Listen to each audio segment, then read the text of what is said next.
पप्पा येतं का? फणसाचं झाड पडलंय अख्खच्या अख्खं.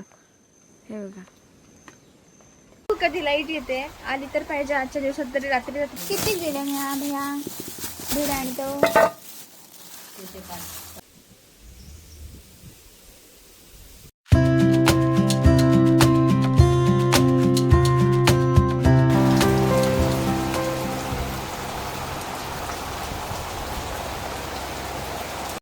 हा व्हिडिओ जेव्हा पण तुम्ही कधी बघत असाल त्याच्या भरपूर आधीचा असेल.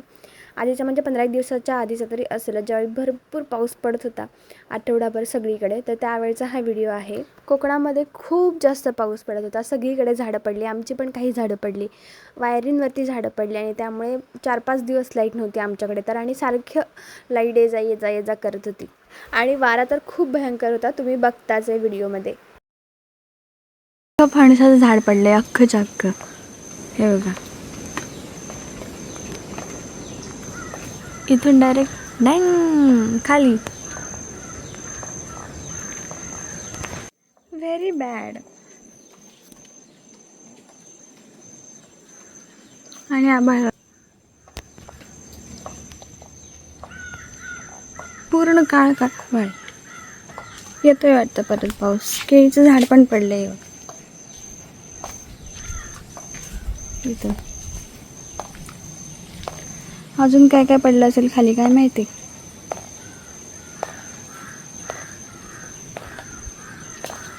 इथलं हे पण पडलं की काय, सुपारी पण पडली की काय. वाकली आहे सुपारी.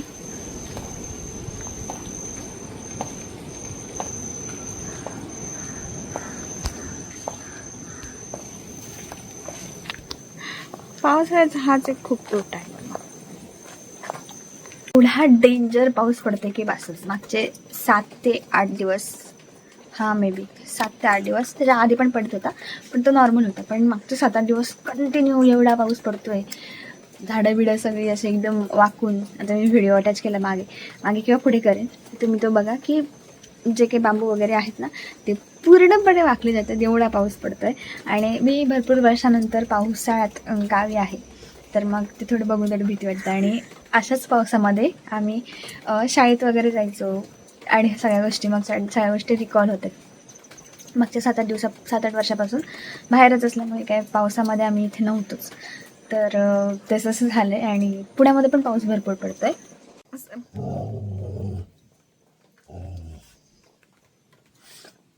काय करायचं तर इथेच असं नाही, सगळीकडेच पडत असावा पाऊस. पुण्यामध्ये तर रेड अलर्ट दिला आणि भरपूर पाऊस पडतोय. कॉल आला होता तर त्यावेळी कळलं की अतिशय पाऊस पडतो आणि थोडं पाणी घरात शिरून थोडं नुकसान झालं आहे.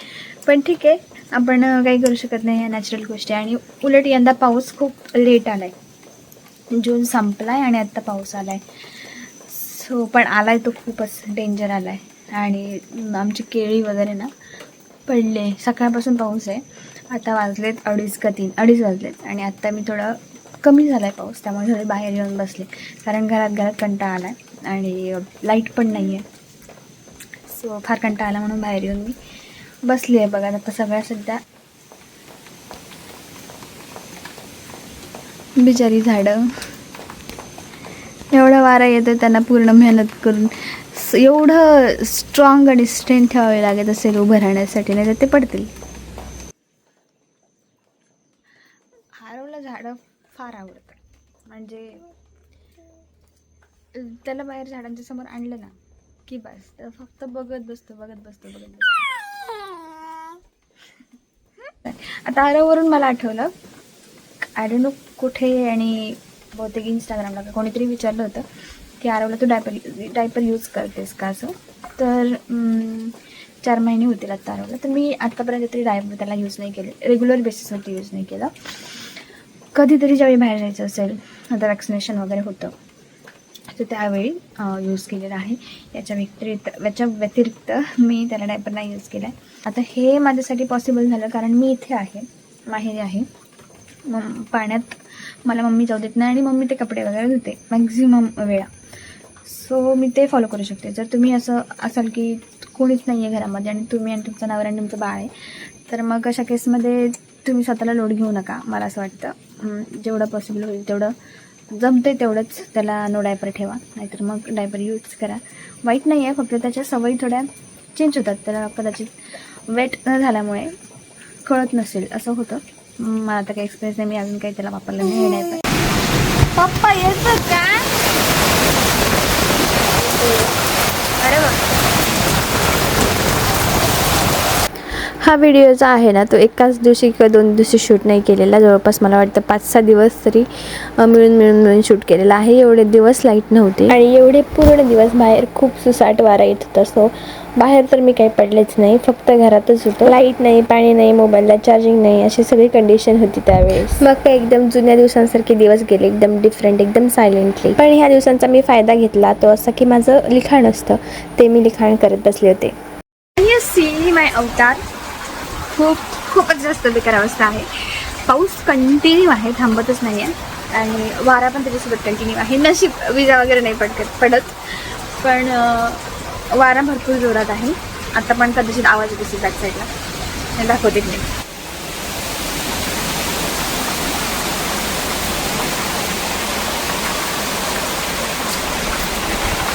हा तरी काहीच नाही आहे, ह्याच्यापेक्षा वारा येतोय. काल तर ह्याच्यापेक्षा जास्त वारा होता, आज थोडंसं कमी येतं. आणि ह्याच्यामुळे काय होतंय ना, झाडं पडत आहेत. जसं आमचं पण पडलंय झाड, फणसाचं झाड पडलं आणि त्याच्यामुळे लाईट लवकर येत नाही आणि एवढ्या वाऱ्याची लाईट ठेवत पण नाही. पण लाईट नसल्यामुळे पाणी नाही आहे. सो असं काय करायचं हे सुचत नाही, असं झालं आहे. सध्या तरी आम्ही बसतोय, फक्त खातोय, झोपतोय, एवढंच चाललेलं आहे. चार्जिंग पण सगळ्या मोबाईलचं, समजा हा एकुलता एक मोबाईल माझा राहिला आहे चार्जिंगचा, कारण तो मी काल ज्यावेळी लाईट आली होती त्यावेळी चार्ज केला होता थोडासा आणि बाकी चार्ज करायचं माझ्याकडनं राहून गेलं होतं.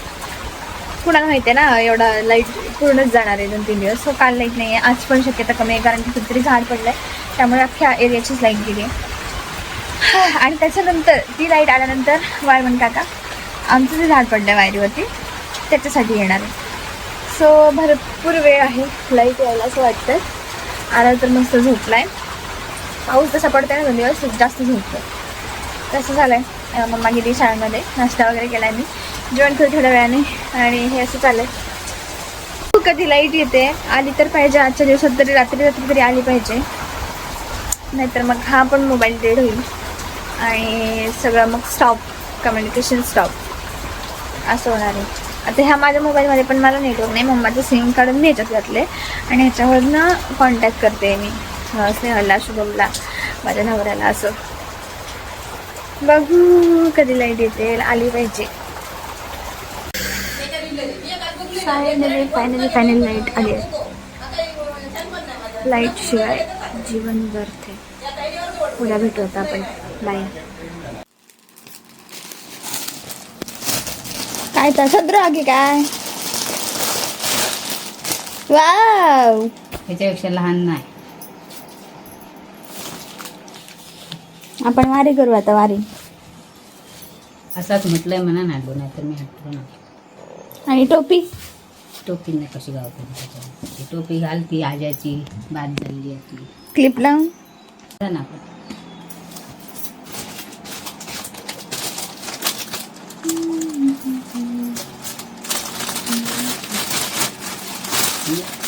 कधी असते आठवडे एकादशी? 25 तारीखला. तो सर आम्ही जाऊ ना. किती गेले ह्या भैया भेड आणि तो त्याचे 50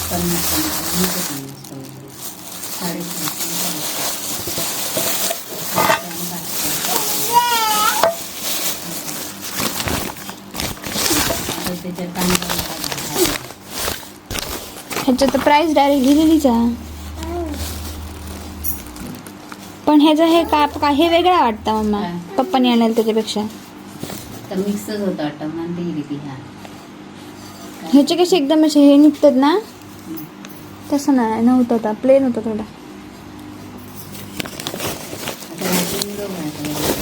मरता बघ नाल्या का तसता खाल्लं म्हणून मी आता हाडलो दुसरो माका खाऊचो आता आणि तिथं असतो असं 2 ते मी भरून ठेवली तरी खाल्ली ह्याच्याकडे मामीकडे आहे मोठं तिकडे गावलं. अगे आपल्यापेक्षा मोठंच आहे मम्मा थोडं.